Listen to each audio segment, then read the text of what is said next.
Čas kulturnih bojev na Slovenskem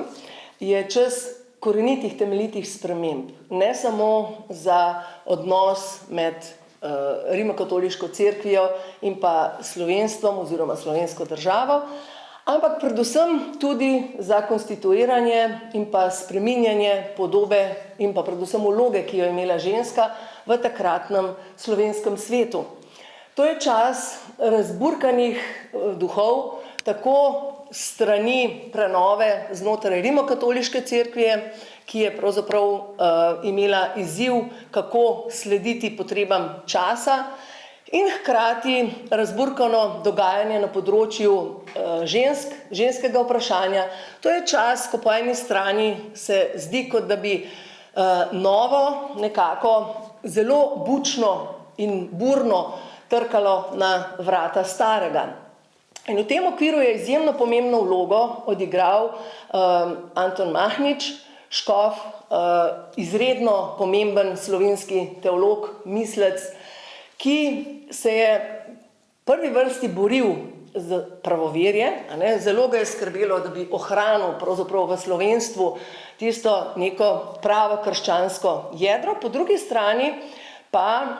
je zato, ker je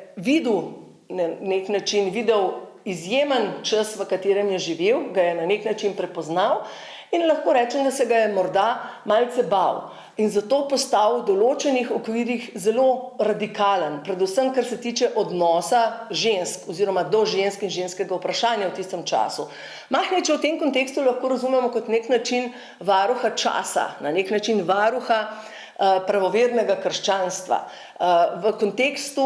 pravovernega krščanstva ima vedno vprašanje vloge ženske in pa družbenega reda izjemen pomen. To je torej čas nekje v obdobju 1850 do leta 1920 konkretno. To je čas izjemnih prebojev tudi na področju ženskega vprašanja. Takrat so začele počasi nastajati različna ženska društva, prav tako prve ženske revije,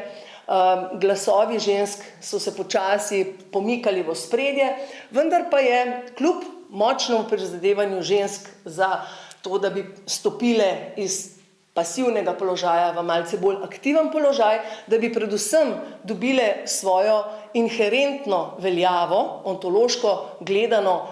primarno naravo, ne pa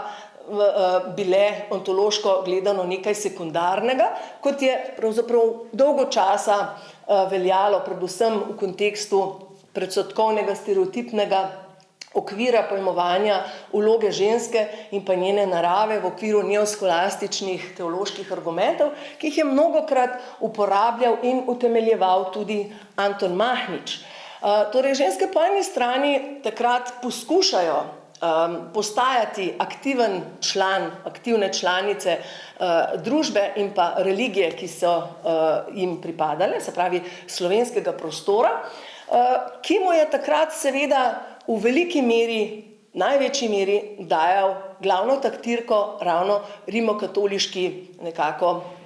etos. Po eni strani ženske torej poskušajo stopiti v aktivno vlogo, po drugi strani pa je to čas, ko kljub tej spremembi ženske še vedno nekje vztrajajo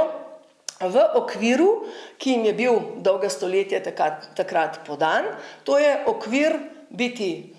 žena, biti mati in biti gospodinja. Onkraj tega okvirja se pravzaprav tudi v časopisju, kot so recimo časopis Vesna, ki se je res močno prizadeval, da bi nekako v drugi polovici sploh 19. stoletja aktivno pozival vse k pomenu in ozaveščanju aktivnega vstopa žensk na področje izobraževanja, pa je hkrati recimo ta časopis kot podobno časopis Slovenka, ki je prva izdaja tega izšla v Trstu leta 1888. Te časopisi in podobni časopisi, ki so naslavljali ženska vprašanja, so še vedno ostajali več ali manj v tem okviru stereotip ženska, vloga njena, mati oziroma žena, mati in gospodinja. In to je nekako odzvanjalo v okviru osvoboditve, emancipacije v kontekstu ženska naj se izobražuje, ampak samo do tolikšne mere, da bo lahko zadostila tej trilogiji, se pravi, da bo oplemenitila ta pogled, se pravi, vloge nje kot žene, kot matere in gospodinje. Onkraj tega recimo, matematika, fizika, to je bilo nekaj, čemur, kot so ponavljali stereotipe, ne samo Anton Mahnič, ampak tudi ženske same takrat, je bilo onkraj dometa tistega časa. Tako da govorimo o emancipaciji v kontekstu, ko je pravzaprav ženska iskala svojo inherentnost, veljavo v res tem prvotnem človeškem smislu, v smislu bogopodobnosti, ker nekako in Anton Mahnič je ponavljal te neoscholastične teološke okvire razumevanja ali umevanja ženske, ki se je takrat razumevala samo preko in za moškega, ne pa kot samostojna oseba, per se, ki bi bila v luči bogopodobnosti enakovredna moškemu, v smislu ustvarjenosti, bogopodobnosti. In to je torej glavni trn, če lahko tako se izrazim, ki bi ga lahko nekako iz zornega kota današnje krščanske feministične teologije očitali Antonu Mahniču. On je videl v teh ženskih gibanjih, ob tem, da smo pravzaprav v časopisju in preko raznoraznih društev ženskih, ki so takrat nastajala, bili vedno bolj priča ženskim vprašanjem, naslavljanju le-teh, on je v tem videl ne bodi ga treba, oziroma ne bodi ga treba, še huje. V tem je videl močnega sovražnika, ki je pravzaprav klical k liberalizaciji rimokatolištva. In to je bil,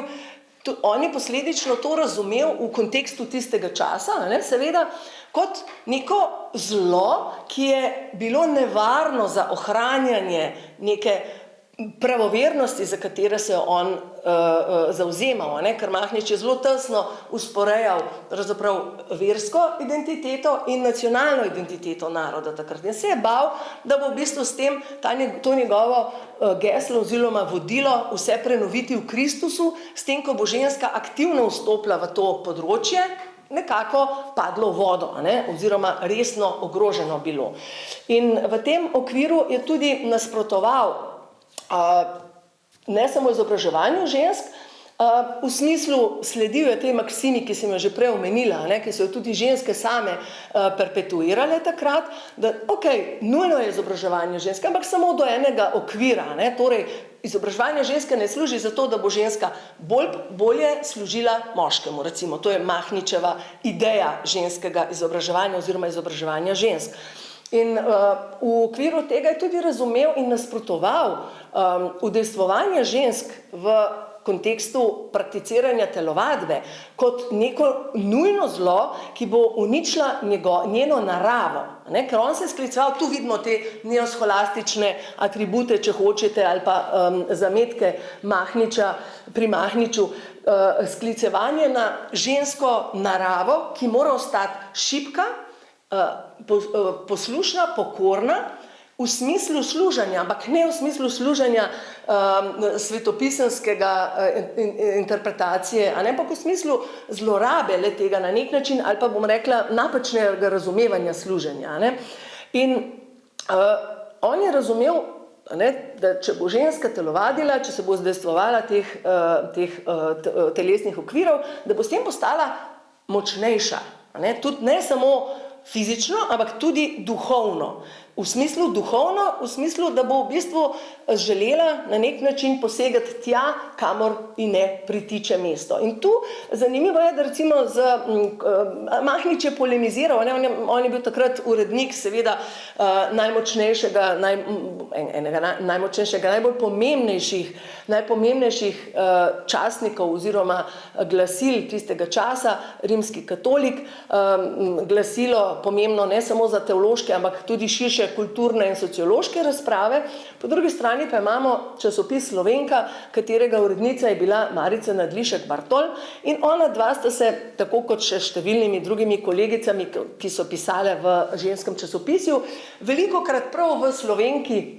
sprla tudi zaradi telovadbe. Zanimivo je, da sta se oba strinjala v točki, da telovadba krepi žensko telo in tudi duha. In Marica je v tem videla argument, zakaj telovaditi za ženske, ja, medtem ko Mahnič pa je videl protiargument. Ne,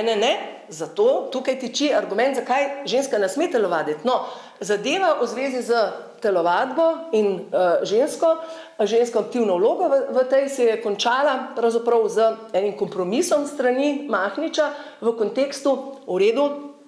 ženska telovadba je zdrava za žensko telo, naj bo tako, naj ženska telovadi, ampak samo zato, da bo bolj močna, da bo lahko rodila zdrave otroke in da bo lepša za moža. Tako da vidimo, še vedno ostajamo v tem novoscholastičnih okvirih teoloških argumentiranj, ki se držijo treh teoloških postavk. Prvič, da je bila ženska ustvarjena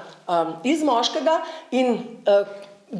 posledično zato pravzaprav nekaj ontološko gledano nekaj sekundarnega izpeljanega. Drugič, da je pravzaprav ta značaj sekundarnosti, da je bila ženska ustvarjena pravzaprav za moškega, pomeni, da je bila kot njegova servilnost, če lahko tako rečemo, ne? In pa tretjič, da je pravzaprav ženska kot takšna v okviru razumevanja njenega položaja, ne samo ustvarjena iz moškega, za moškega, ampak da nima inherentne ontološke veljave. In v teh argumentih, ki jih je pravzaprav Mahnič v zvezi z ženskim vprašanjem in položajem ženske naslavljal, vidimo in lahko razberemo v bistvu te tri klasične neoscholastične argumente. Naj pa zaključim, da je to ta razgiban odnos med Mahničem in ženskim vprašanjem vendarle Mahniča ob koncu njegovega življenja malo omajalo v smislu tega, da ni bil več tako radikalen nasprotnik ženske emancipacije, ampak je prepoznal pravzaprav, da je to duh časa in je na nek način omilil ta svoja, precej, lahko rečem, mizogina včasih in seksistične nazore v zvezi z žensko.